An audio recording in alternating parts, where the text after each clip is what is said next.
मतलब हमें भी समझना चाहिएगा कि हमारे पेरेंट्स क्या समझ रहे हैं, हमारे बारे में क्या सोच रहे हैं। और हमारे पेरेंट्स कभी हमारे बारे में गलत सोच ही नहीं सकते, चाहे वो किसी के भी पेरेंट्स हो, हमारे हो, आपके हो, किसी के पेरेंट्स हो, वो कभी गलत सोचेंगे ही नहीं।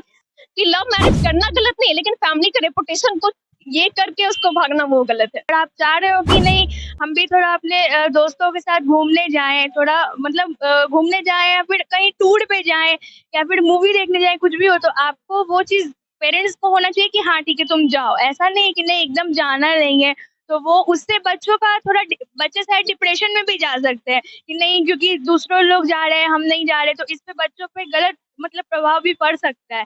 तो अगर ट्रस्ट है तभी पेरेंट्स भी ट्रस्ट कर रहे हैं बच्चों पे, और बच्चों को भी अपने पेरेंट्स का ट्रस्ट बना के रखना चाहिए। मेरे साथ कोई हो ना हो, मैं खुद का खर्च उठा सकती हूँ, तो मुझे क्या जरूरत है कि मैं लड़का छोड़ के जाए कुछ भी करे। मैं अपने पैर पे खड़ी हूँ, मैं कर लूंगी सब कुछ, मुझे नहीं जरूरत है।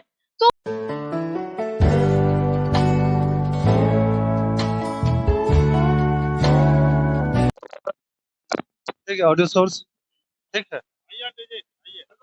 आ जाइए आप भी। हाँ जी,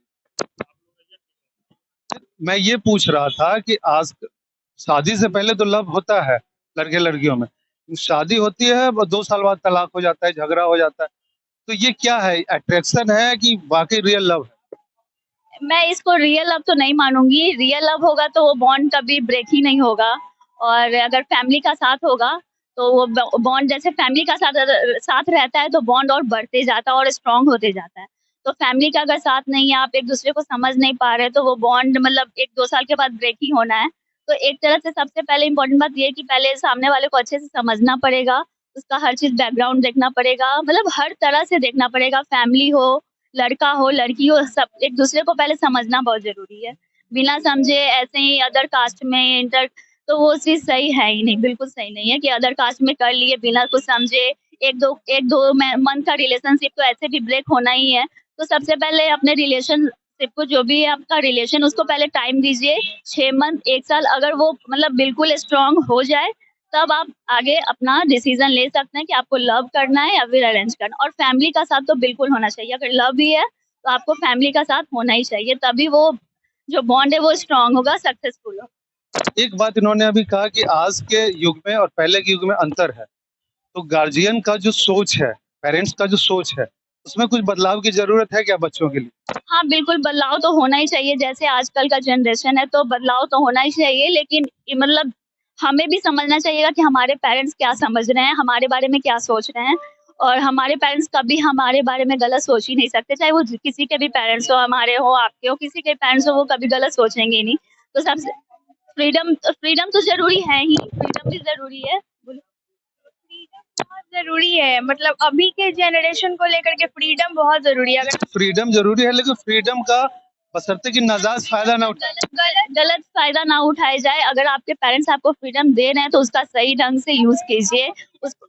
उसको सही अच्छे से यूज़ कीजिए कि ना कि आपके पेरेंट्स आप पे ट्रस्ट करे तभी आपको फ्रीडम दिया जा रहा है, तो वो ट्रस्ट कर रहे हैं तो उस ट्रस्ट को तो बचा के रखना पड़ेगा। एग्जैक्टली आप उस ट्रस्ट को तोड़ो नहीं ना। आपको अगर फ्रीडम दिया जा रहा है, आपके लिए दिया जा रहा है। अगर आप चाह रहे हो कि नहीं हम भी थोड़ा अपने दोस्तों के साथ घूमने जाएं, थोड़ा मतलब घूमने जाएं या फिर कहीं टूर पे जाएं या फिर मूवी देखने जाएं, कुछ भी हो, तो आपको वो चीज पेरेंट्स को होना चाहिए कि हाँ ठीक है तुम जाओ। ऐसा नहीं कि नहीं एकदम जाना नहीं है, तो वो उससे बच्चों का थोड़ा बच्चे शायद डिप्रेशन में भी जा सकते हैं कि नहीं क्योंकि दूसरों लोग जा रहे हैं हम नहीं जा रहे, तो इस पे बच्चों पे गलत मतलब प्रभाव भी पड़ सकता है।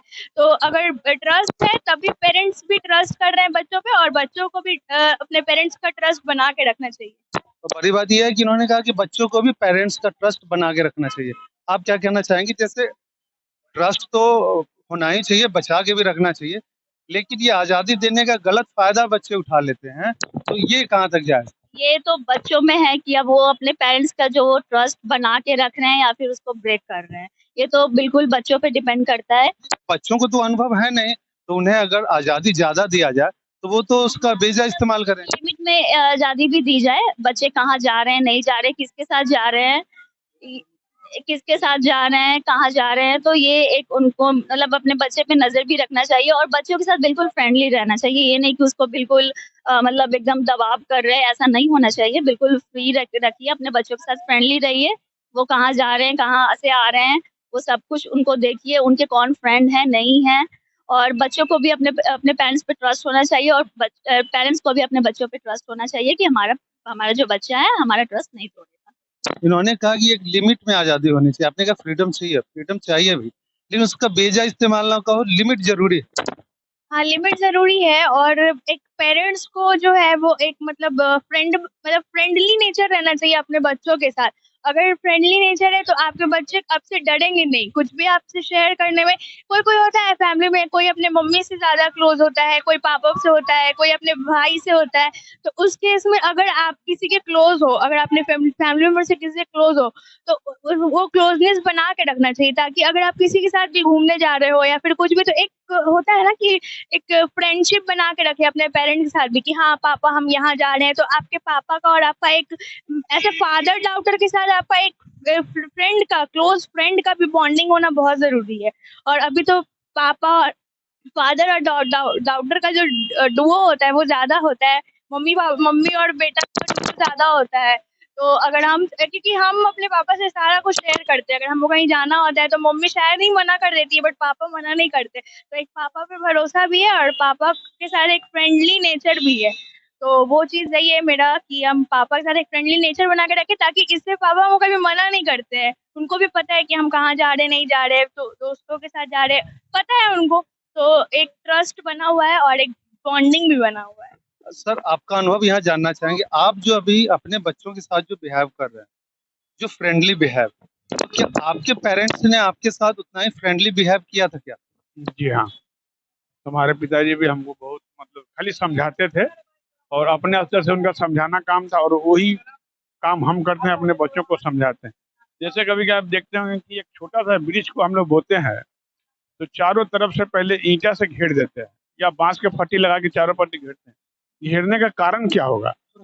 घेरने का कारण ये है कि हमारे पेड़ को कोई कबारे नहीं, कोई बकरी ना चढ़ जाए, कुछ ना कर ले, ना कर ले। हम चाहते हैं कि बच्चा मेरे आसमान में पूरा उड़े, लेकिन चील परिंदों से थोड़ा डर लगता है, तो इसलिए हम लोग घेर देते हैं। घेरने के बाद जब वो बड़ा हो जाता है, वृक्ष बड़ा हो जाता है, तो फिर हमको पूर्ण विश्वास हो जाता है कि उसका आंधी भी कुछ नहीं बिगाड़ सकता है, हवा भी कुछ नहीं बिगाड़ सकता है, गाय भी उसको चर नहीं सकता, कि वो अब बड़ा हो गया अपने आप पे आके। तो ये मेरे साथ मेरे बच्चों पर विश्वास है कि मेरे बच्चे जो हैं बहुत अच्छे हैं, हमारी बात को रखते हैं, मानते हैं। थोड़ा अपना भी विचार, थोड़ा मेरा भी विचार मिलाकर चलते हैं। सबसे पहले आपका नाम जाना है। मेघा मिश्रा। मेघा जी, एक बात बताइए, आज के भाग दौड़ भरी जिंदगी में बच्चे जहाँ इधर उधर भाग रहे हैं, लव मैरिज भाग भाग के कर रहे हैं, तो ऐसे में क्या ज्यादा बेहतर है, लव मैरिज की अरेंज मैरिज? ठीक है, मेरे अकॉर्डिंग लव मैरिज भी बेटर है, अरेंज मैरिज भी बेटर है। अरेंज मैरिज में क्या होता है ना कि दोनों तरफ से मतलब लड़की की तरफ से भी फैमिली पूरे है और लड़की की तरफ से भी फैमिली है, दोनों रेडी है, तो अरेंज मैरिज हो गया। लेकिन अरेंज मैरिज में भी बहुत सारी लड़कियों को प्रॉब्लम होता है, लेकिन वो घर पे बताती नहीं है। तो अरेंज मैरिज में लड़के फैमिली कर देते हैं, लड़की का बैकग्राउंड तो उनको अच्छे से पता नहीं होता, अब पता होता भी तो उनका नेचर कैसा होगा, शादी का बहुत प्रॉब्लम फेस करती है अरेंज मैरिज में फीमेल, लेकिन वो उतना बता नहीं पाती है, बहुत कम ही बताती है। और लव मैरिज में भी प्रॉब्लम्स है, ऐसा नहीं है, लेकिन लव मैरिज में क्या होता है ना, अगर लव मैरिज तभी सक्सेसफुल है जब लड़की अपने पैर पे खड़ी हो और लड़का अपने, क्योंकि अगर लड़का और लड़की दोनों मैच्योर होंगे, दोनों जॉब कर रहे होंगे ना, तो फिर जितने भी होते हैं ना मतलब सिस्टम कि लड़की भाग रही है या लड़का छोड़ के भाग रहा है, तो ये सब होंगे ही नहीं।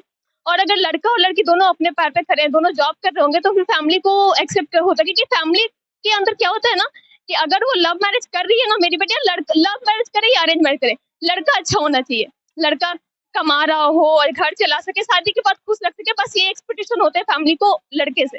तो फिर लव मैरिज करो या अरेंज मैरिज करो, मुझे नहीं लगता कुछ डिफरेंस है। हाँ, लव मैरिज में भाग जाना ये गलत है, क्योंकि मेरे अकॉर्डिंग भी गलत है, क्योंकि इसमें क्या होता है ना कि लव मैरिज करना गलत नहीं है, लेकिन फैमिली के रेपुटेशन को ये करके उसको भागना वो गलत है।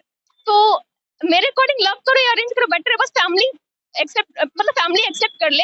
और अगर लव मैरिज कर रहे हो तो फिर अपने आप को पहले उस लेवल तक ले जाओ कि ताकि बाद में कोई बोले ना कि लड़की कुछ करती नहीं है, लड़का कुछ करता नहीं है, भाग गया, तो फिर अपने आप उस लेवल पे लेके जाओ, फिर अरेंज मैरिज करने का सोचो। क्योंकि अगर मैं कर रही हूँ, मुझे पता है कि मैं जॉब कर रही हूँ, लड़का भी जॉब कर रहा है, मतलब मैं, अगर मुझे लड़का छोड़ के चला जाता है इनकेस, तो मैं अपने पैर पे खड़ी हूँ, मैं खुद का खर्च खुद उठा सकती हूँ, मुझे ना मेरी फैमिली की जरूरत है, ना मुझे किसी की हेल्प की जरूरत है। मुझे मेरे साथ कोई हो ना हो, मैं खुद का खर्च उठा सकती हूँ, तो मुझे क्या जरूरत है कि मैं लड़का छोड़ के जाए, कुछ भी करे, मैं अपने पैर पे खड़ी हूँ, मैं कर लूंगी सब कुछ, मुझे नहीं जरूरत है। तो उस तरह से सोच के फिर करे, ऐसा नहीं कि लड़का कुछ करता ही नहीं है और मैंने भाग के शादी कर लिया, कहाँ रहना है, कहाँ खाना है, क्या करना है, कुछ पता ही नहीं है। तो ये सब चीज होते हैं और क्या। मतलब अगर स्टेबल है, लड़का लड़की दोनों कमा रहे हैं, तो लव मैरिज ज्यादा बेटर है। हाँ, मेरे अकॉर्डिंग ऐसे ज्यादा बेटर है, क्योंकि उस तरह से क्या होगा ना, मान लीजिए लड़की के मतलब लड़की के साथ ऐसा होता है कि फैमिली अच्छी नहीं है या फिर हस्बैंड अच्छा नहीं है, अगर आपको सेपरेशन करना भी है, सेपरेट होना भी है, तो आप अपने पैर पे खड़े हो। मान लीजिए फैमिली अगर बोलती है कि लव मैरिज किया अपने मन से, कि आप खुद समझो, तो वो खुद समझ सकती है, इतनी कैपेबल तो होगी ना उस टाइम। तो ये सब लड़कियों को सोच के करना चाहिए। भाग जाना मुझे नहीं लगता सही है, क्योंकि उससे फैमिली की रेपुटेशन भी खराब होती है, और सबसे जरूरी तो वही है कि फैमिली की रेपुटेशन अच्छी होनी चाहिए, उसके बाद आप कुछ भी करो। अगर रैंकिंग देना हो लव मैरिज को और अरेंज मैरिज को, तो आप वन किसे दीजिए? मैं 50-50 दूंगी। वैसे मेरे अकॉर्डिंग अरेंज मैरिज ज्यादा है, क्योंकि अरेंज मैरिज में क्या होता है ना, अरेंज मैरिज में मतलब फैमिली लोग को ज्यादा मतलब इन्वॉल्व होते हैं। वो सिर्फ इसलिए तो अच्छा नहीं है कि उसमें पूरे फैमिली इन्वॉल्व है। नहीं, इसलिए नहीं, ऐसे लव मैरिज और अरेंज मैरिज दोनों को 50-50 ही दूंगी। ऐसे अरेंज मैरिज बहुत लड़की है, मेरे अकॉर्डिंग बहुत सारी लड़कियां अरेंज मैरिज ही को ही ज्यादा प्रीफर करती है, और लव मैरिज बहुत कम ही करते हैं। और अभी के जनरेशन में क्या है ना, कि जितनी भी लड़की मैच्योर होंगी ना, वो सारे अरेंज मैरिज के पीछे ही है। मतलब छोटे छोटे बच्चे ही अभी जिनका लव मैरिज सोच के चल रही है।